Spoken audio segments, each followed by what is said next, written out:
Vamos a empezar este estudio bíblico con una oración. Padre nuestro que estás en los cielos, te queremos pedir que el Espíritu Santo esté hoy con nosotros para poder comprender este tema tan vital para el trascender de la historia de la humanidad y que tiene tanta repercusión, sobre todo para los tiempos finales. Por eso te queremos pedir que nos ayudes a captarlo todo, a entenderlo bien y a saber profundizar en el conocimiento de tu palabra. Perdona nuestros pecados, que te lo pedimos todo en el nombre de Jesús. Amén. Bien, vamos a empezar con este estudio bíblico sobre el santuario, con un texto de los muchos que vamos a leer hoy en el libro de Hebreos. ¿Sabéis? La epístola al libro de los Hebreos es precisamente una carta que el apóstol Pablo escribió hacia los judíos, los llamados hebreos.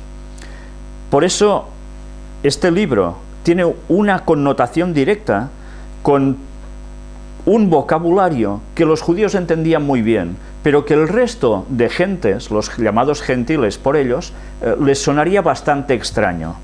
Esta carta evidentemente iba dirigida a ellos porque ellos habían participado de unos rituales durante muchísimos años que les eran ya totalmente familiares, y por eso les pudo decir cosas que al resto de cristianos, en un principio gentiles, pues les hubiese sonado muy extraño. Pero bien, está registrado en la Biblia, porque evidentemente esto debería ser un conocimiento que se esparciera entre todos los cristianos judíos, o de origen judío o de origen gentil, indistintamente. Y nosotros vamos a estudiar partes de este libro que son vitales para comprender el plan de salvación de Dios hacia el ser humano. Y vamos a empezar con un texto que se halla en el capítulo 7 de este libro de Hebreos, y en los versículos del 22 al 28. ¿Sabéis? Jesús llega un momento en que ya sabéis que asciende a los cielos, una vez ha sido sacrificado en la cruz, resucita y después se va hacia el cielo. Pero, ¿qué hace Jesús cuando resucita y se va al cielo? ¿A qué se dedica en el cielo él? ¿Está sentado al lado del Padre en el trono y no hace nada más? La Biblia, vamos a ver que en sí nos explica que Jesús, cuando sube al cielo, hace una función, hace un cargo, desempeña un cargo. Vamos a ver en qué consiste esto. Hebreos 7, del 22 al 28, nos dice: Por tanto, Jesús es hecho fiador de un mejor pacto, y los otros sacerdotes llegaron a ser muchos, debido a que por la muerte no podían continuar. Mas este, por cuanto permanece para siempre, tiene un sacerdocio inmutable, por lo cual puede también salvar perpetuamente a los que por él se acercan a Dios, viviendo siempre para interceder por ellos. Porque tal sumo sacerdote nos convenía, santo, inocente, sin mancha, apartado de los pecadores y hecho más sublime que los cielos, que no tiene necesidad cada día, como aquellos sumos sacerdotes, de ofrecer primero sacrificios por sus propios pecados y luego por los del pueblo, porque esto lo hizo una vez para siempre, ofreciéndose a sí mismo. Porque la ley constituye sumos sacerdotes a débiles hombres, pero la palabra del juramento, posterior a la ley, al Hijo, hecho perfecto para siempre. Para situarnos en este contexto, hemos de decir que los hebreos, desde que salieron de Egipto, recibieron la orden, o Moisés recibió la orden, de hacer un tabernáculo, que fuera con ellos por el desierto, y esa fuera la casa de Dios, que estuviese Dios habitando entre ellos. Y esto tenía unos procederes, una serie de rituales, acompañados de una serie de utensilios, una serie de objetos, y con un marcado simbolismo para algo que llegaría a suceder al Mesías, pero que no terminaría allí, cuando llegase ese Mesías, sino que aún cumpliría una función posterior, cuando ese Mesías hubiese vivido, hubiese muerto y hubiese resucitado. Pero ellos a veces seguían una serie de rituales y no sabían exactamente el por qué. Deberían saberlo, pero a veces ya sabéis qué sucede cuando una cosa se hace tantas veces por inercia que ya no se da noción real a lo que es ese hecho. Pues eso también les aconteció a ellos. Y nos vamos a dar cuenta a través de toda la historia bíblica, cómo realmente el pueblo se fue apartando muchas veces del camino de Dios, porque realmente no terminaban de entender las cosas. Y si lo entendían y seguían haciendo el mal, tenían un grave problema. Sea como fuere, nos damos cuenta que el hombre siempre peca. Y al pecar necesita una solución. Porque si somos pecadores no podremos ser salvos. Haría falta que esa solución se consumara de algún modo. Pero haría falta también una forma de hacer las cosas para que el pueblo se diese cuenta de que sus actos pecaminosos, conscientes o inconscientes, los apartaban de la santidad de poder estar con Dios algún día. Y ese era el procedimiento que se utilizaba en el tabernáculo, enseñar a través de simbologías hechos que iban a suceder en el cielo. Cuando hemos leído aquí este texto, nos damos cuenta de que había un sumo sacerdote. Eso quiere decir que había otros sacerdotes, levitas, gente que oficiaba, pero había uno que era el principal, el sumo sacerdote. ¿Pero qué sucedía con el sumo sacerdote desde los tiempos de Moisés? Pues que, evidentemente, al pasar los años, las personas estas no eran inmortales, y vivirían sus años y después se morirían, y hacía falta que luego se levantara otro en su lugar, sustituyéndolo, que solía ser su hijo, y así sucesivamente. Pero resulta que aquí nos está diciendo que Jesús hacía o cumplía precisamente ese papel de sumo sacerdote, que Él es eterno y no haría falta que fuese apareciendo una vez en la tierra, desapareciera otra vez porque se moría, se iba, tenía que volver otra vez como sumo sacerdote y así continuamente, porque Él, como Dios, es eterno. Por tanto, ¿qué tenía que hacer Él? Su papel de sumo sacerdote. Y vamos a ver más textos aún, en el capítulo 9, versículos del 24 al 26. Porque no entró Cristo en el santuario hecho de mano, figura del verdadero, sino en el cielo mismo, para presentarse ahora por nosotros ante Dios, y no para ofrecerse muchas veces, como entra el sumo sacerdote en el lugar santísimo cada año con sangre ajena. De otra manera le hubiera sido necesario padecer muchas veces desde el principio del mundo, pero ahora en la consumación de los siglos, se presentó una vez para siempre por el sacrificio de sí mismo, para quitar de en medio el pecado. ¿Os dais cuenta? Él con una vez debía ser suficiente. Pero mirad que precisamente dice que lo que hacía Cristo, o haría Cristo, también en un futuro, tenía una esencia, y es que todo se hacía conforme lo de aquí, igual que lo de arriba. Una vez más, los que habéis seguido las conferencias del Gran Engaño, sobre todo las últimas, os daréis cuenta que hay esa interrelación continua entre arriba, abajo, el cielo, la tierra.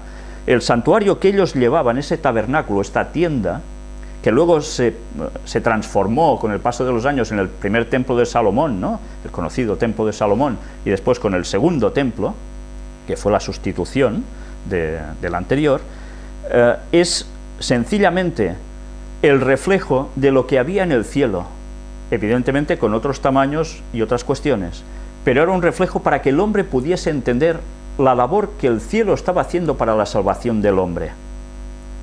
Vamos a mirar otro texto, porque aquí nos hemos dado cuenta que Jesús es el mediador entre Dios y los hombres. El sumo sacerdote era un mediador, el que acercaba al pueblo a Dios. Yo no sé si os dais cuenta que hay alguien en la historia desde hace muchos años, desde el año 300 y pico aproximadamente, que ha usurpado ese papel de Cristo y dice que Él es el mediador entre Dios y los hombres.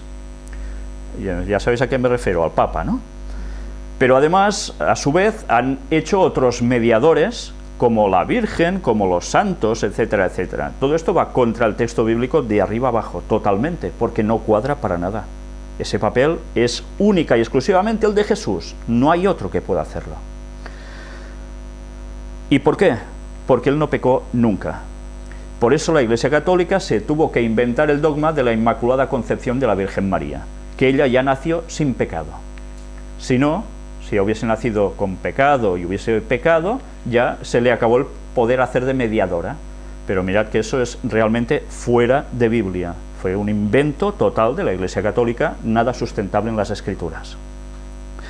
En el texto de Hebreos capítulo 8 vamos a ver cómo precisamente el Antiguo Testamento hacía una prefiguración de la obra sacerdotal de Cristo. Leamos de este capítulo, el 8, versículos 4 y 5. Así que si estuviese sobre la tierra, ni siquiera sería sacerdote, habiendo aún sacerdotes que presentan las ofrendas según la ley, los cuales sirven a lo que es figura y sombra de las cosas celestiales, como se le advirtió a Moisés cuando iba a erigir el tabernáculo, diciéndole: mira, haz todas las cosas conforme al modelo que se te ha mostrado en el monte. Démonos cuenta que estos dos versículos nos está explicando de un modo muy sencillo que Jesús, estando en la tierra, no haría de sumo sacerdote, porque habría un sumo sacerdote del linaje de la tribu de Leví, de Aarón. Entonces, no tenía mucho sentido. ¿Por qué se hacía todo esto? Pues como reflejo a lo que Jesús haría en su papel en el cielo, como sumo sacerdote. Miremos también otro texto para ver cómo lo que sucedía en la tierra era una copia de lo que sucedía en el cielo, incluso, como no, todo el santuario. Éxodo capítulo 25, versículo 8. Y harán un santuario para mí, y habitaré en medio de ellos. Por tanto, el santuario que estaba hecho en la tierra debería servir como casa de Dios, para habitar Dios entre su pueblo. Si el santuario estaba en el cielo, era la casa de Dios, evidentemente. Eso ya lo hemos visto también muy claramente en las conferencias, ¿no? Por tanto, el reflejo tenía que ser aquí, en ese santuario. Pero ahora busquemos otra vez en el libro de Hebreos en qué consistía este santuario. Estamos hablando de que era como una tienda que se montaba y desmontaba mientras ellos iban andando, pero eso estaba compuesto de una serie de elementos. Hoy no vamos a entrar en todos los elementos de qué estaba compuesto, porque sería sumamente extenso. Nos vamos a centrar en los básicos. Y en los básicos, pues os voy a poner una imagen para que lo vayáis viendo aquí. Pasaremos solo 3 diapositivas hoy. Mientras voy leyendo el texto, veremos la imagen allí. Buscad mientras en el libro de Hebreos, capítulo 9, versículos del 1 al 5. Lo que estáis viendo en esta imagen es precisamente cómo estaba hecho este tabernáculo.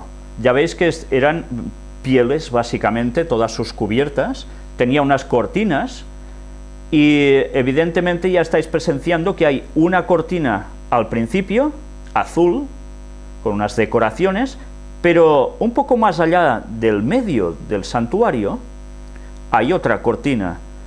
Esto hacía una división de 2 compartimentos, ¿verdad? Y al que veis a la derecha como representación del sumo sacerdote, que ya veis que lleva un atuendo bastante vistoso, este señor es el que le tocaba entrar y hacer las funciones dentro del lugar santo, que es el primer departamento. El otro es llamado el lugar santísimo. Si nos damos cuenta también, vemos que hay una serie de objetos, como una mesa que contenía algo, un candelabro que hacía algo, y enfrente un altar que también servía para algo. Pero después de esa cortina había otro objeto, que ya todos conocéis como el arca de la alianza, el arca del pacto, el arca del testimonio. Pues nosotros ahora, mirad, vamos a leer lo que nos pone aquí, porque veréis incluso las medidas, porque no toda la gente sabe cuando lee esto cómo era. La tienda completa medía 13 metros, 70 centímetros de largo, 4,6 de ancho y 4,6 de alto. Era una estructura con esqueleto de madera, cubierta con oro, sin techo sólido o pared al frente. 5 barras de madera, recubiertas de oro, pasaban a través de anillos unidos a cada uno de los marcos. Todo esto, si lo veis, en la estructura de madera que se ve alrededor, estaba hecho para el poderlo montar y desmontar con una cierta facilidad. Pero ya veis que estaba muy bien enriquecido, adornado. El lugar santísimo, bueno, perdón, primero vamos abajo, a la izquierda, en el lateral este de aquí. La estructura estaba cubierta por 4 capas de telas y pieles. Mirad que eran 4 capas. Si habéis seguido las conferencias entenderéis la importancia del número 4, ¿eh?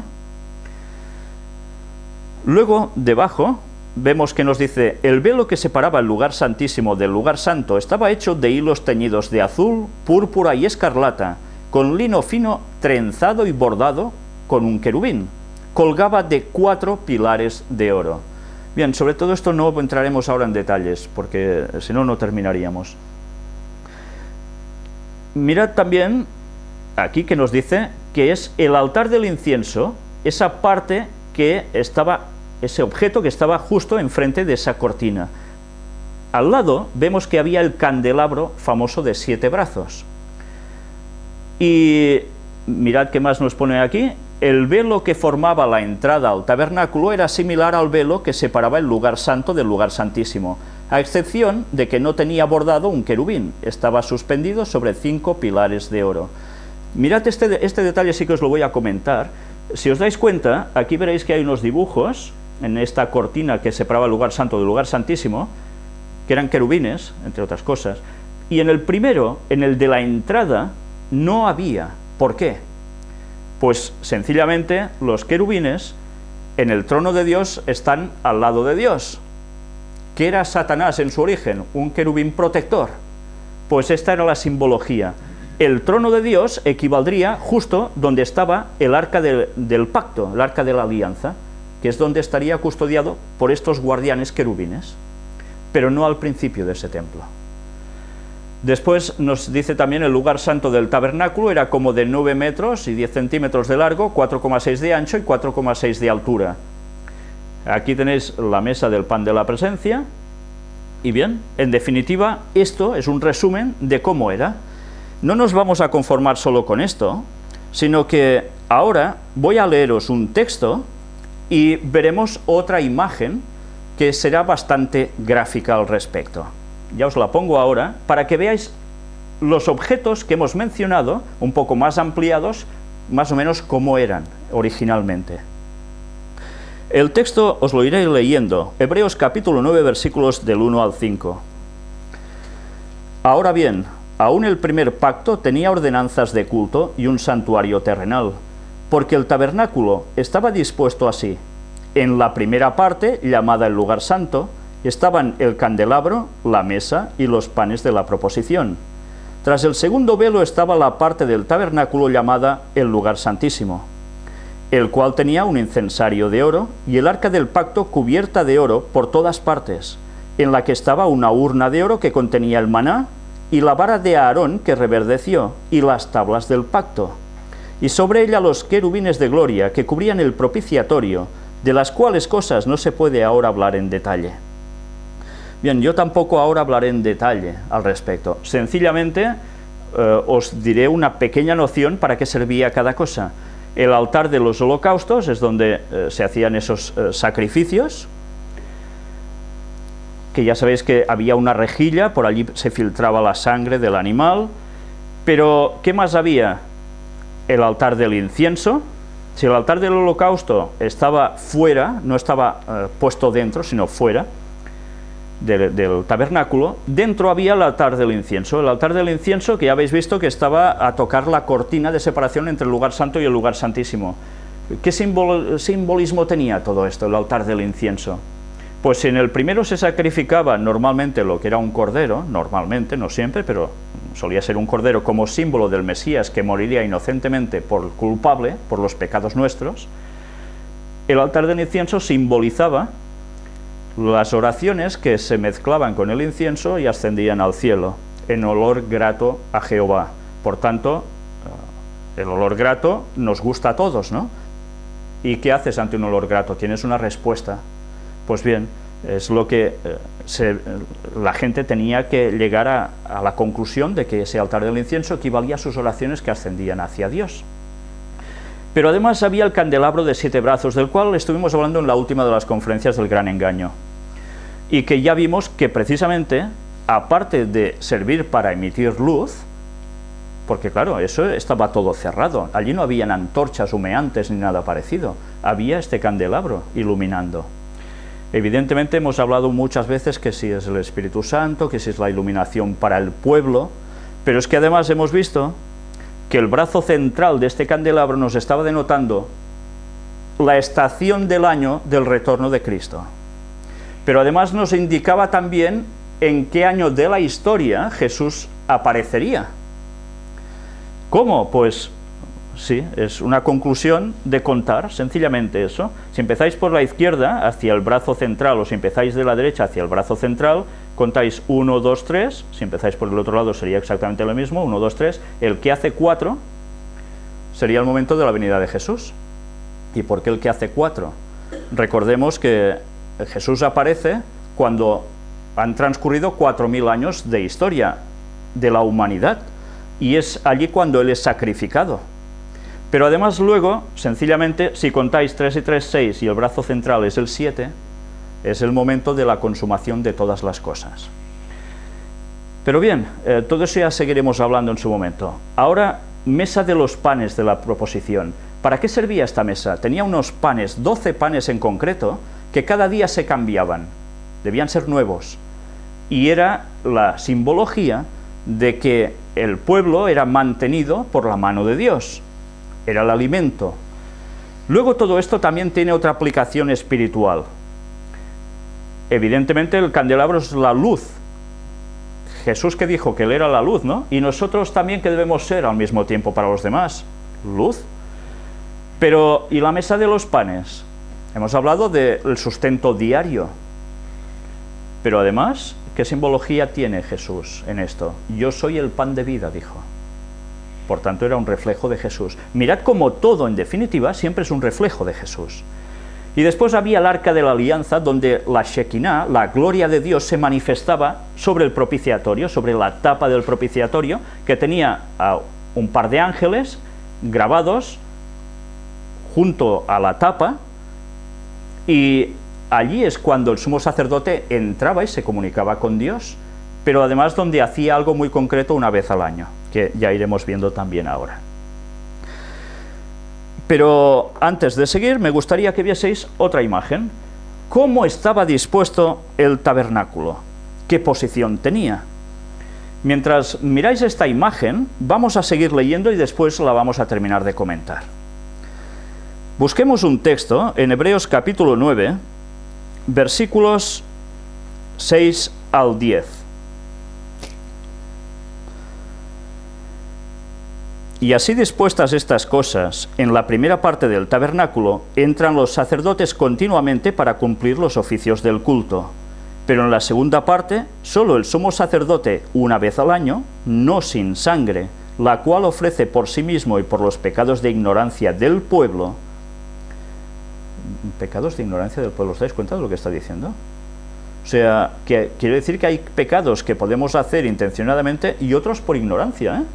Pero son pecado igualmente, es una transgresión de la ley. Y el texto nos sigue diciendo: dando el Espíritu Santo a entender con esto que aún no se había manifestado el camino al lugar santísimo, entre tanto que la primera parte del tabernáculo estuviese en pie, lo cual es símbolo para el tiempo presente, según el cual se presentan ofrendas y sacrificios que no pueden hacer perfecto en cuanto a la conciencia al que practica ese culto, ya que consiste solo de comidas y bebidas de diversas abluciones y ordenanzas acerca de la carne, impuestas hasta el tiempo de reformar las cosas. Por tanto, ¿qué sucedía con los sacerdotes? Cada día oficiaban, cada día hacían esos sacrificios, presentaban esa sangre, etcétera, etcétera. Pero todo esto era lo habitual. ¿Había una excepción para todo ello después? Vamos a ver más cosas aún. Leamos ahora el libro de Levítico, capítulo 23, y versículos del 26 al 32. También habló Jehová a Moisés diciendo: a los 10 días de este mes séptimo será el día de expiación. Tendréis santa convocación y afligiréis vuestras almas, y ofreceréis ofrenda encendida a Jehová. ¿No estáis percibiendo nada especial en este texto? Mirad que nos dice que a los 10 días de este mes séptimo será el día de expiación. ¿En qué consistía? ¿Por qué debía caer precisamente en estos días en concreto? El mes séptimo, ya sabemos que el 7 es el número de Dios, la perfección, pero además hemos de saber algo muy concreto, y es que el 7 es el simbolismo de los 7000 años de historia que sucederán hasta que Satanás sea destruido y el mal con él vaya detrás. Se acabó para siempre. Pero además, ¿por qué ese día 10 del mes 7? Porque el 10, en verdad, lo tenéis que descomponer y es 1 más 0. Por tanto, es 1. Es el número de Dios. Nos estaba diciendo que en el séptimo milenio es el momento final de Dios. No que Dios termine, sino en que Dios termina de ejecutar todo su plan. Y todo esto hace referencia a esta expiación. Además dice que era un día de santa convocación. Afligiréis vuestras almas y ofreceréis ofrenda encendida a Jehová. Era un día en que desde luego ellos tenían que ser plenamente conscientes que ese día era especial. Que no era uno más del año, sino que en ese día se estaban jugando la piel, directamente la piel, pero sobre todo la vida eterna. Sigue diciendo el texto: ningún trabajo haréis en este día, porque es día de expiación, para reconciliaros delante de Jehová vuestro Dios. Deberían ser muy conscientes de ese día. Porque toda persona que no se afligiere en este mismo día será cortada de su pueblo. Mirad si era un momento de estar pendientes de a ver qué estoy haciendo. Y cualquier persona que hiciere trabajo alguno en este día, yo destruiré a la tal persona de entre su pueblo. Medidas contundentes, ¿eh? ¿Por qué? ¿Por qué? Pues porque ese era el simbolismo. Si tú no estabas con Dios, no podrías estar con la santidad en el día de Dios. Y eso es lo que acontecería al final de los tiempos. Seríamos destruidos por Dios. Ningún trabajo haréis, estatuto perpetuo es por vuestras generaciones en donde quiera que habitéis. Día de reposo será vosotros, y afligiréis vuestras almas, comenzando a los 9 días del mes en la tarde, de tarde a tarde guardaréis vuestro reposo. De tarde a tarde. Por tanto, era todo un día el que duraba esa expiación. Esto quiere decir de que era un momento en que se estaba pasando un juicio sobre el pueblo de Dios. ¿Por qué Dios podía hacer que una persona ya no pudiese seguir viviendo si se pasaba de lo que Él decía? Pues es porque había un juicio.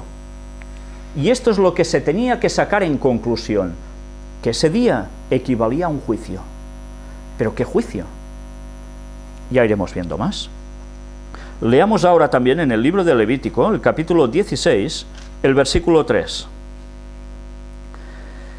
Con esto entrará Aarón en el santuario, con un becerro para expiación y un carnero para holocausto.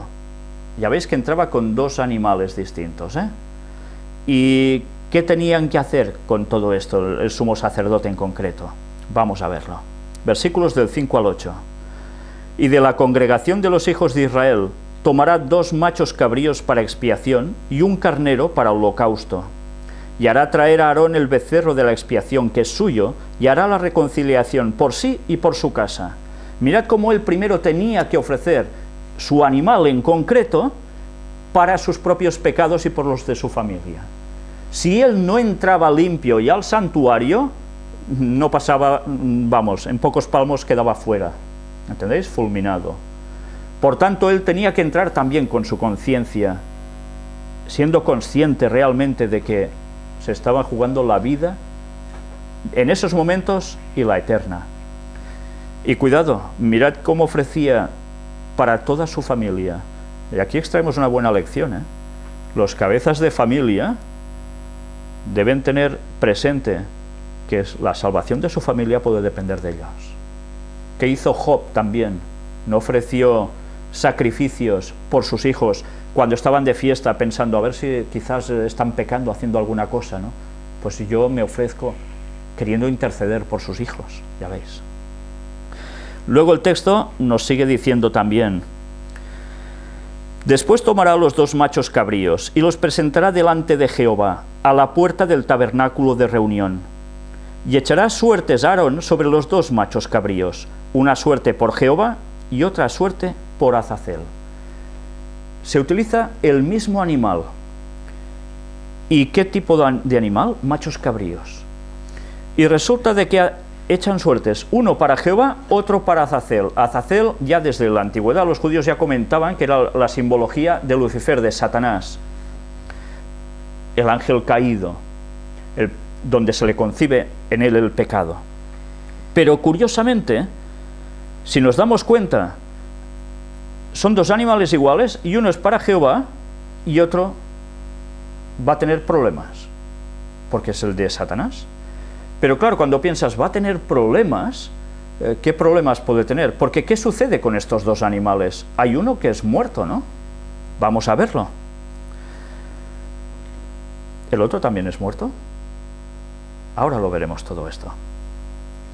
Versículos del 14 al 22. Tomará luego de la sangre del becerro y la rociará con su dedo hacia el propiciatorio al lado oriental. Hacia el propiciatorio esparcirá con su dedo 7 veces de aquella sangre. Mirad cómo coge un becerro, lo sacrifica, va con la sangre y la rociará con su dedo hacia el propiciatorio, la tapa del arca, al lado oriental. Oriental es este, lado este. No sé si os dais cuenta que nos está diciendo que el sumo sacerdote entraba por aquí, por la puerta del tabernáculo, pasaba al lugar santo, llegaba al lugar santísimo, y cuando llegaba aquí, daba un poco de giro y salpicaba precisamente en el lado oriental, el lado este del arca del testimonio.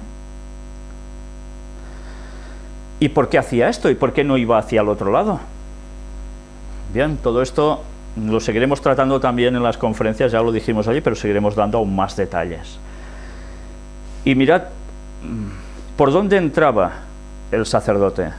Por la puerta, evidentemente, no había ventanas. Pero ¿dónde estaba esto? ¿Cómo estaba orientado? Mirad la disposición, precisamente, de este tabernáculo.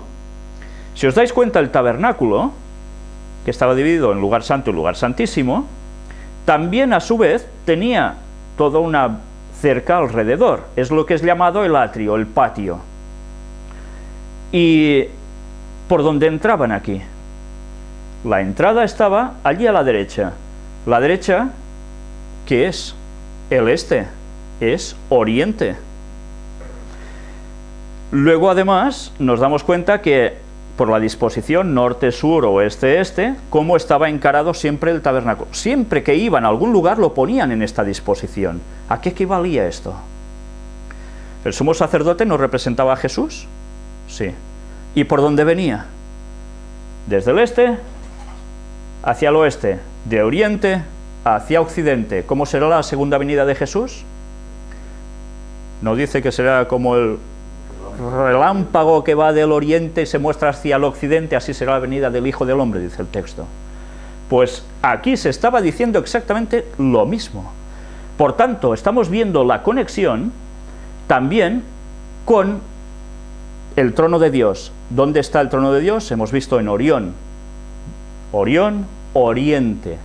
Por tanto, lo de arriba, una vez más, igual que lo de abajo. Sigamos leyendo el texto. Nos hemos quedado en el versículo 14, porque hay otro detalle más. Hacia el propiciatorio esparcirá con su dedo 7 veces de aquella sangre. ¿Y por qué 7? ¿Por qué no podían ser 94 veces o 2? Tenían que ser 7 veces y mandado por Dios. Una vez más, la simbología numérica tiene mucho que ver. Estaba diciendo que son 7 veces, 7000 años, una vez más, la correspondencia, para que todo termine de ser limpiado. Luego vamos a hablar qué es lo que tiene que ser limpiado entonces al cabo de estos 7000 años. El texto nos sigue diciendo: después degollará el macho cabrío en expiación por el pecado del pueblo, y llevará la sangre detrás del velo, adentro, y hará de la sangre como hizo con la sangre del becerro, y la esparcirá sobre el propiciatorio y delante del propiciatorio. Mirad cómo también cogía la sangre para todo el pueblo, o sea, no solo la suya, por sus pecados y los de su familia, sino que cogía después también en otro animal la de todo el pueblo. Por tanto, el sumo sacerdote llevaba el pecado de todos en él y los llevaba a la presencia del trono de Dios, que es donde él salpicaba en el arca del testimonio. Y a partir de allí era el momento en que Dios debía decir, perdón sí, perdón no, dependía del juicio de Dios. El texto sigue diciéndonos, así purificará el santuario a causa de las impurezas de los hijos de Israel, de sus rebeliones y de todos sus pecados. De la misma manera hará también al tabernáculo de reunión, el cual reside entre ellos en medio de sus impurezas. ¿Qué quiere decir esto? Pues que sencillamente durante todo el año, cuando se hacían esos sacrificios diarios, el sacerdote iba hacia allí y manchaba. Y eso quería decir que el pueblo, sí, era perdonado de sus pecados, pero el pecado aún estaba y manchaba todo el santuario. ¿Manchaba el qué? Un lugar donde había santidad, la presencia de Dios. Y Dios no puede estar con el pecado conjuntamente, eso se debía limpiar. Y lo que se limpiaba era precisamente, bueno, ya lo habéis visto, cuando entraba y hacía esto al final, sobre el arca del testimonio y delante. Sencillamente lo que hacía era una representación de un juicio que sucedería en un futuro, en el cual también se debería limpiar los pecados absolutos. ¿Pero de quién? ¿De todo el mundo o de la gente que va a ser salva? Luego veremos un texto que nos hará ver si realmente el juicio en un principio es para todo el mundo o es para la gente que va a ser salva. Ya iremos viendo esto dentro de poco. Sigamos leyendo hasta el versículo 22. Ningún hombre estará en el tabernáculo de reunión cuando él entre a hacer la expiación en el santuario, hasta que él salga y haya hecho la expiación por sí, por su casa y por toda la congregación de Israel. Mirad que la gente no podía estar para nada cerca de ese lugar. ¿Recordáis cuando Moisés va a buscar los 10 mandamientos? ¿Qué le dice? ¿Cómo le instruye? Que no se le acerque nadie, que no se le ocurra, porque quedaría totalmente frito, fulminado. Solo podía subir alguien que fuera santo, considerado por Dios. Pues una vez más se transmitía el mismo concepto. Y saldrá al altar que está delante de Jehová, y lo expiará, y tomará de la sangre del becerro y de la sangre del macho cabrío, y la pondrá sobre los cuernos del altar alrededor. ¿Y por qué ponía la sangre de estos animales sobre los cuernos del altar alrededor? Sabéis que el altar tenía 4 cuernos, uno en cada esquina, y un cuerno que hace, forma así, y asciende. Pues una vez más nos estaba haciendo una simbología. Los 4 puntos cardinales eran puestos en sangre, por la sangre que simbolizaba el que moría inocentemente por ellos. O sea, ese sacrificio serviría para todo el mundo, no solo para unos, para todo el mundo. La salvación estaba abierta a todas las personas de la humanidad, todas. Y esparcirá sobre él de la sangre con su dedo 7 veces, una vez más, por si no nos había quedado claro. Y lo limpiará y lo santificará de las inmundicias de los hijos de Israel. Cuando hubiere acabado de expiar el santuario y el tabernáculo de reunión y el altar, hará traer el macho cabrío vivo. Y pondrá Aarón sus 2 manos sobre la cabeza del macho cabrío vivo, y confesará sobre él todas las iniquidades de los hijos de Israel, todas sus rebeliones y todos sus pecados, poniéndolos así sobre la cabeza del macho cabrío, y lo enviará al desierto por mano de un hombre destinado para esto. Mirad cómo se coge a este animal, y ¿qué hace el sacerdote, el sumo sacerdote? Le pone las manos como simbolismo de que todos los pecados del pueblo, de Dios, le son transferidos a ese animal. Si antes hemos dicho que ese animal era el destinado a Azazel, quería decir el simbolismo que todos los pecados de toda la historia recaían sobre su originador. ¿Y quién es el originador del mal? Satanás. ¿Y qué sucede con este animal después? Y aquel macho cabrío llevará sobre sí todas las iniquidades de ellos a tierra inhabitada, y dejará ir el macho cabrío por el desierto. Mirad que es curioso. El otro animal es sacrificado, el que es para Dios, simbolizaba a Jesús, el que sería sacrificado para salvarnos de los pecados, pero este otro no, porque simbolizaba a Satanás. Se cargan los pecados de todo el mundo sobre él y se lo lleva al desierto. Mirad el paralelismo, cuando vemos los textos de Apocalipsis, ¿qué sucede al final de los tiempos cuando Jesús viene? O sea, dentro de muy pocos años, se nos dice que hay un milenio en el que la tierra queda destruida, queda como un desierto, arrasada. ¿Y Satanás perece cuando vuelve Jesús por segunda vez? No, muere toda la humanidad, que no se va con Dios, pero los que siguen vivos serán Satanás y sus ángeles. ¿Y qué harán entonces? El texto nos dice que queda encadenado, no puede engañar ya a nadie porque no hay nadie, a los ángeles caídos ya los tiene engañados. ¿Qué va a hacer entonces? Durante 1000 años queda simbólicamente encadenado a la tierra, no se le permite ir a ningún otro lugar, confinado aquí. Ese es su desierto. Pero ya veis, ¿esto en qué año es? Pues va del año 6000 al año 7000. Y después, eso se ejecuta. Por tanto, este bichito, este animalito, que era condenado a ir al desierto con los pecados cargados, era el simbolismo de Satanás. Satanás cargaba con todo el peso de la desgracia del mundo, porque era su culpa. Pero no era ejecutado inmediatamente, era enviado al desierto. Y ya sabéis que al final, cuando uno está mucho en el desierto, ¿cómo termina? Normalmente se muere, ¿no? Pues bien, vamos a ver también ahora en el libro de Hebreos, una vez más, un texto que se halla en el capítulo 9 y vamos a leer 2 versículos, 11 y 12. Pero estando ya presente Cristo, sumo sacerdote de los bienes venideros, por el más amplio y más perfecto tabernáculo, no hecho de manos, es decir, no de esta creación, y no por sangre de machos cabríos ni de becerros, sino por su propia sangre, entró una vez para siempre en el lugar santísimo, habiendo obtenido eterna redención. Mirad, aquí nos habla cuando Jesús ya ha ascendido, y llega un momento en que Jesús pasa ¿a qué lugar? Nos dice, al lugar santísimo. ¿Qué quiere decir esto? Que durante un tiempo, un lapsus de tiempo, Jesús cuando asciende no está en el lugar santísimo, sino que está oficiando en el lugar santo. Esto para que nosotros comprendamos lo que está haciendo. Hay 2 funciones distintas. Llega un momento en que entonces sí que va aquí y ya es el momento definitivo para algo. Ya veremos aún más sobre esto. Capítulo 8, versículo 5. Los cuales sirven a lo que es figura y sombra de las cosas celestiales, como se le advirtió a Moisés cuando iba a erigir el tabernáculo, diciéndole: mira, haz todas las cosas conforme al modelo que se te ha mostrado en el monte.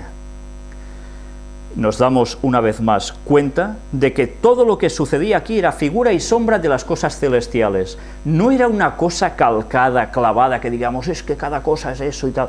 No siempre es posible hacer eso, eso es una sombra, para darnos a entender que arriba es donde estaba pasando lo verdaderamente importante. Esto era un reflejo. Cuando miramos a un ser humano, directamente lo vemos, ¿verdad? Si tenemos bien la visión. Pero ¿qué vemos? Que esa persona suele tener una sombra. ¿La sombra de quién es? Es parecida porque procede de esa persona, pero ¿verdad que es oscura? ¿No termina de verse clara? Es lógico, porque es un reflejo, sencillamente, de la persona. Eso es lo que nos estaba diciendo. Todo lo que se hacía en la tierra era un reflejo del mejor modo posible para que entendiésemos lo que iba a suceder en el cielo. Miremos también ahora, en el libro de Hebreos, capítulo 9, ¿por qué era necesaria la purificación del santuario celestial? Si aquí se hacía en la tierra, en el cielo también se debería hacer. ¿Pero por qué? Vamos a verlo. Versículos 22 y 23 del capítulo 9. Y casi todo es purificado, según la ley, con sangre, y sin derramamiento de sangre no se hace remisión. ¿Por qué? La sangre, ¿qué dice el texto? La vida está en su sangre. Por tanto, era necesario que Jesús muriese, se hiciese todo este proceso de sangre llevada hasta el trono de Dios, para decir, yo he muerto por ellos, para que puedan obtener la salvación. Si ellos la quieren, claro, pues si no la quieren, ya puede morir, que no hay nada a hacer, ¿eh? Y el versículo 23 nos dice, fue pues necesario que las figuras de las cosas celestiales fuesen purificadas así, pero las cosas celestiales mismas con mejores sacrificios que estos. Claro, ya no eran los sacrificios de cada día, esos rituales y una vez al año en la expiación aquí en la tierra.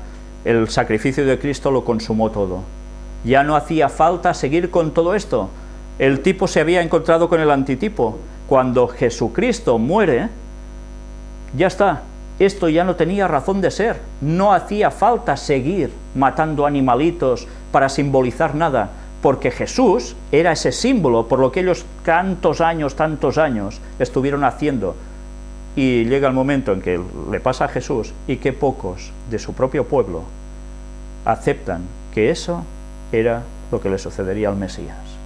¿Y por qué quieren levantar el tercer templo de Jerusalén? ¿Y por qué tantos protestantes apoyan económicamente y con sus sofismas religiosos, sus creencias, que eso debe hacerse? Eso es una aberración satánica, porque es despreciar la sangre de Jesús. Y quien desprecie la sangre de Jesús está despreciando todo lo que Jesús ha hecho, hace y terminará de hacer en breve en el santuario celestial para volver a buscarnos y poderse llevar a su pueblo. Entonces, estas personas deberían mirárselo muy bien, porque lo que están haciendo es negarse la salvación ellos mismos, despreciando totalmente el sacrificio de Cristo, aunque crean muchos de ellos que son cristianos. Ya no hablo de los judíos que lo rechazaron. Imaginaos si aún siguen en lo mismo. Pero bien, ya sabéis que la profecía nos dice que el mensaje va a llegar al final otra vez a los judíos, y hablaremos también sobre este tema próximamente, si Dios quiere. Y algo tendrán que hacer también ellos. Versículos 27 y 28 del capítulo 9. Y de la manera que está establecido para los hombres que mueran una sola vez y después de esto el juicio, así también Cristo fue ofrecido una sola vez para llevar los pecados de muchos, y aparecerá por segunda vez, sin relación con el pecado, para salvar a los que le esperan. Ya no volverá Jesús a volver a ser sacrificado aquí en la tierra para que lo asesinen y todo. No, no. Ya viene a decir, tú sí, tú no, nos vamos. Esta es la diferencia cuando Jesús vuelve. En fin, aceptar su sacrificio o no, es sencillamente lo que nos puede dar la salvación o no.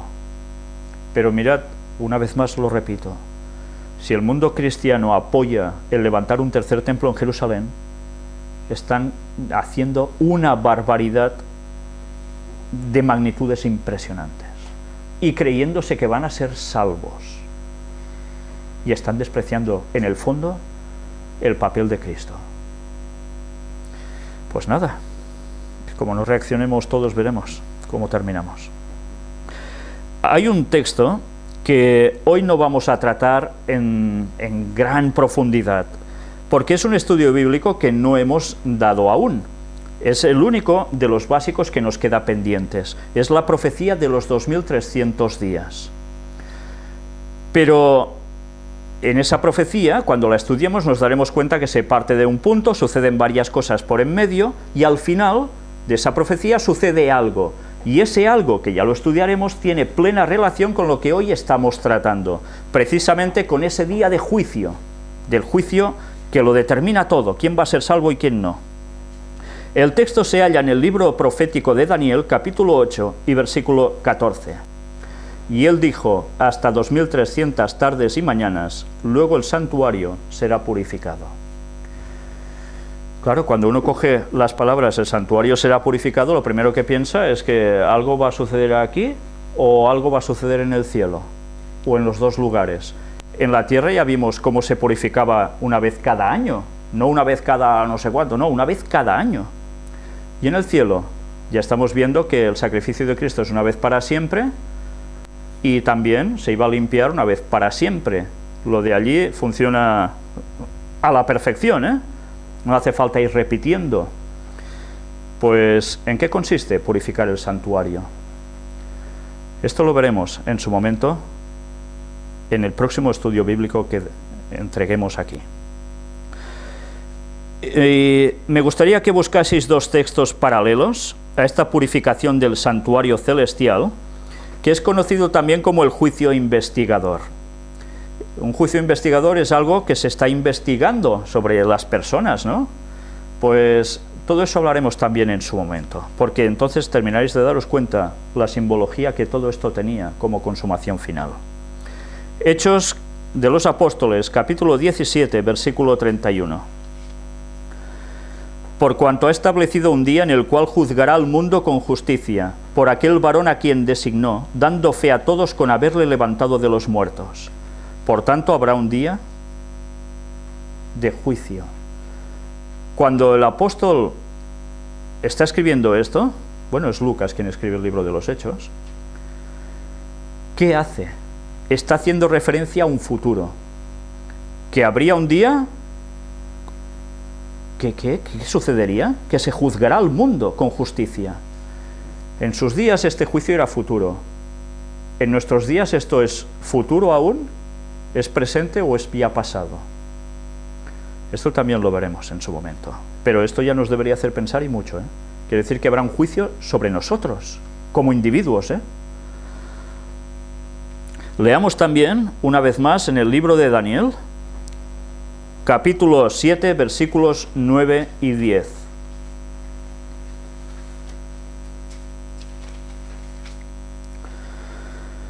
Estuve mirando hasta que fueron puestos tronos, y se sentó un anciano de días, cuyo vestido era blanco como la nieve, y el pelo de su cabeza como lana limpia, su trono llama de fuego, y las ruedas del mismo fuego ardiente. Un río de fuego procedía y salía de delante de él. Millares de millares le servían y millones de millones asistían delante de él. El juez se sentó y los libros fueron abiertos. Esto es una escena de juicio. Cuando en la Biblia nos habla de tronos, quien se sentaba en trono juzgaba, era el rey. Y el anciano de días, ya os podéis imaginar a quién está haciendo referencia, ¿no? Si es el que va a juzgar. ¿Sabéis algo interesante de este texto? Aquí nos hace una descripción del lugar donde va a ser este juicio, o donde está siendo este juicio, o donde ha sido ese juicio, o donde estará ese juicio, ya lo veremos en su momento. Pero ¿sabéis que esto tiene que ver mucho con las constelaciones del cielo? En su momento también trataremos de esto, porque vamos a ver cómo las constelaciones del cielo estaban haciendo referencia también a este día del juicio. ¿Sabéis? Hay personas que creen que el día del juicio es cuando venga Jesús por segunda vez. No. Ese no es el día del juicio, ese es el día en que el veredicto se ejecuta, al menos la primera parte de ese veredicto, porque hay una segunda parte después al cabo de 1000 años. Pero es que es esencial saber que el día del juicio es algo que está en el cielo aconteciendo, y os voy a decir que está aconteciendo ya desde hace ya unos cuantos años. Pero ese juicio aún no ha terminado. Pero si os estáis dando cuenta, nos está haciendo referencia a que el pueblo de Dios todo el rato. ¿Habéis leído en algún momento que nos hable también de juicios sobre otras naciones, etcétera? Aquí no, ¿verdad? Cuando está haciendo referencia a todo esto es sobre su pueblo. Mirad si esto es así, que el apóstol Pedro nos dice por quién empieza este juicio. Mirad el texto de Primera de Pedro, capítulo 4 y versículo 17. Porque es tiempo de que el juicio comience por la casa de Dios, y si primero comienza por nosotros, ¿cuál será el fin de aquellos que no obedecen al Evangelio de Dios? Por tanto, este juicio está haciendo referencia a nosotros. El juicio empieza sobre el pueblo de Dios. Desde Adán, que era el primer miembro de ese pueblo de Dios creado por él, hasta el último que esté vivo cuando Cristo venga, de los que dicen que es pueblo de Dios. Si los libros hemos leído en Daniel que eran abiertos, quiere decir que en esos libros se registra nuestro nombre, se registra quiénes somos nosotros. Por tanto, quiere decir realmente de que se pasa lista de cada uno de nosotros, los que decimos ser pueblo de Dios de toda la historia. Pero dice primeramente. ¿Esto qué quiere decir? Que después habrá otro juicio. Otro juicio para los que no van a ser salvos, para los que no son pueblo de Dios. Esto es muy interesante porque debería hacernos pensar. Nosotros decimos que somos pueblo de Dios, por tanto, veremos que este juicio ya se está ejecutando. ¿Y si mi nombre ya ha sido pronunciado allí? ¿Y si mi nombre está a punto de ser pronunciado allí? ¿Seré salvo? ¿No seré salvo? Esto debería hacernos pensar mucho, porque nos estamos jugando la eternidad, no una vida aquí de 70, 80 años como mucho o algo así, sino realmente la eternidad. Por tanto, el juicio empieza sobre la casa de Dios. Esto quiere decir que cuando Jesús venga, vendrá a dar una primera paga, esa primera ejecución de ese juicio. Pero después, ¿qué sucede durante esos 1000 años que el pueblo de Dios es llevado al cielo, cuando vimos cómo tratamos el tema del milenio, ¿no? Que estarán revisando los veredictos de Dios de por qué los otros no han sido salvos. Eso es este segundo juicio. Sencillamente ya no es juzgar otra vez, es verificar el juicio de Dios, corroborando que Él tenía razón. Esas personas no podían ser salvas porque no han querido aceptar la salvación ofrecida por Jesús. Bien, después de dicho esto, vamos a finalizar con 2 textos. Vayamos al libro de los Hechos de los Apóstoles, capítulo 3, porque evidentemente una vez sabido esto, nosotros deberíamos tener una cierta actitud hacia el pecado, ¿no? Hechos capítulo 3, versículos del 19 al 21. Así que arrepentíos y convertíos, para que sean borrados vuestros pecados, para que vengan de la presencia del Señor tiempos de refrigerio, y Él envía a Jesucristo, que os fue antes anunciado, a quien de cierto es necesario que el cielo reciba hasta los tiempos de la restauración de todas las cosas, de que habló Dios por boca de sus santos profetas, que han sido desde tiempo antiguo.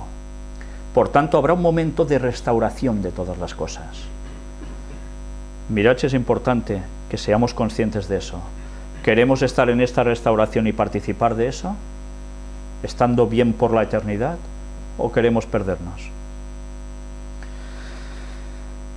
Terminamos con un texto en la carta del Juan, la primera epístola universal de San Juan Apóstol, capítulo 2, porque después de saber estas cosas, ¿a quién podemos recurrir para este socorro espiritual, para conseguir esta salvación que nos ayude? Tenemos a muchos por recurrir. Versículos 1 y 2. Hijitos míos, estas cosas os escribo para que no pequéis. Y si alguno hubiere pecado, abogado tenemos para con el Padre, a Jesucristo el justo. Y Él es la propiciación por nuestros pecados, y no solamente por los nuestros, sino también por los de todo el mundo. Él es nuestro abogado, pero también es nuestro juez, porque recordemos que hay otros textos que dicen que todo el juicio fue dado al Hijo, a Jesús. Y el abogado en tiempos bíblicos, ¿qué hacía? Hacía las dos funciones, Ahora tenemos un fiscal y el otro, el defensor, Hay uno que parece ser que es el que acusa y el otro que defiende. El abogado en esos tiempos hacía las dos funciones. Pero Jesús murió por nosotros, y ese es nuestro abogado. Viene a morir por nosotros. ¿Cómo debemos reaccionar ante eso? Mirad que no nos dice que tenemos más salvadores, ni vírgenes, ni santos. No, solo Jesús, por ese sacrificio, que todo esto estaba simbolizando.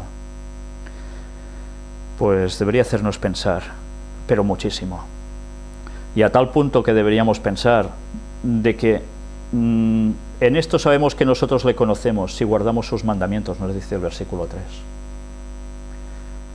Tengamos presente que en el juicio hay, ¿cómo se juzga a las personas? Con una ley, ¿no?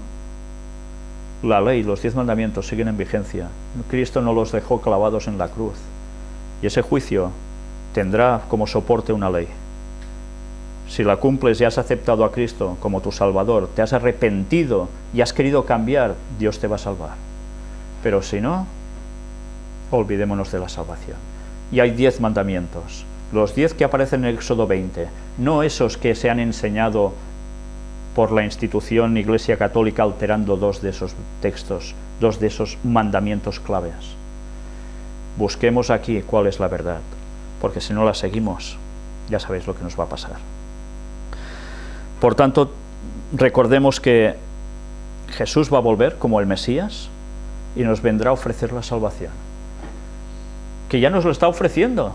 ¿Nosotros la queremos aceptar ya o no la queremos? ¿O pensamos más adelante? No somos conscientes de que nosotros no sabemos cuándo vamos a morir. ¿Somos conscientes de cuándo va a regresar Jesús por segunda vez? Eso ya más o menos lo sabemos. Pero eso nos debería hacer pensar que hemos de vivir cada día esperando el retorno de Cristo, viviendo la fe como se debe vivir. Y Jesús ya limpia esos pecados por nosotros. Bien, por mi parte, hoy nada más. Sencillamente leeros dos citas del Espíritu de Profecía, escrito por Elena White, que no tienen desperdicio y que son una muy buena ilustración final o colofón a todo esto. La primera aparece en el libro Patriarcas y Profetas, página 372, que nos dice: de este modo, en el servicio del tabernáculo y en el del templo, que posteriormente ocupó su lugar, se enseñaban diariamente al pueblo las grandes verdades relativas a la muerte y al ministerio de Cristo. Y una vez al año sus pensamientos eran llevados hacia los acontecimientos finales de la gran controversia entre Cristo y Satanás, y hacia la purificación final del universo, que lo limpiará del pecado y de los pecadores. Porque recordemos que el pecado en esta tierra es una mancha para todo el universo, y debe ser limpiada. No solo cuestión de cielo, de tierra, esto afecta a todo el universo. Y hay otra cita que aparece en el Conflicto de los Siglos, página 716, que nos dice: ahora se realiza el acontecimiento predicho por el último solemne servicio del día de las expiaciones. Lo que se conoce en judío, en el idioma judío, el hebreo, el día de la expiación es el Yom Kippur, que sabéis que ellos siguen celebrando, al igual que muchas otras festividades, de las cuales mi hermano va a tratar precisamente en un tema muy concreto.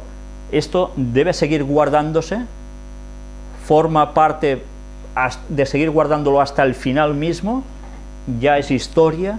Pues bien, todo eso lo deberemos ver, ¿no? Una vez terminado el servicio que se cumplía en el lugar santísimo, y cuando los pecados de Israel habían sido quitados del santuario por virtud de la sangre del sacrificio por el pecado, entonces el macho cabrío emisario era ofrecido vivo ante el Señor, y en presencia de la congregación el sumo sacerdote confesaba sobre él todas las iniquidades de los hijos de Israel y todas sus transgresiones a causa de todos sus pecados, cargándolos así sobre la cabeza del macho cabrío, tal como aparece en Lucas 16:21. Asimismo, cuando el servicio de propiciación haya terminado en el santuario celestial, porque esto se va a terminar allí, entonces en presencia de Dios y de los santos ángeles y de la hueste de los redimidos, los pecados del pueblo de Dios serán puestos sobre Satanás, se le declarará culpable de todo el mal que les ha hecho cometer. Y entonces es cuando viene la parte ejecutiva final sobre él y sus ángeles caídos, y también sobre los que no han querido seguir a Dios. Y sabéis, eso va a suceder en esa fase posterior a este milenio que nos espera dentro de pocos años. Seamos conscientes de todo esto, porque nos estamos jugando la salvación. Ya os digo que nos queda tratar el tema de la profecía de los 2300 días, que terminará de aclararnos todo esto, y además vamos a comprobar con historia, por fechas, que realmente esto no es ciencia ficción, porque todo lo que concierne a esta profecía se cumplió matemáticamente en la historia. Por eso también se va a cumplir lo que ya estaba previsto. Seguro, Dios no falla. Pues que Dios nos ayude a todo esto, y me gustaría terminar con una oración.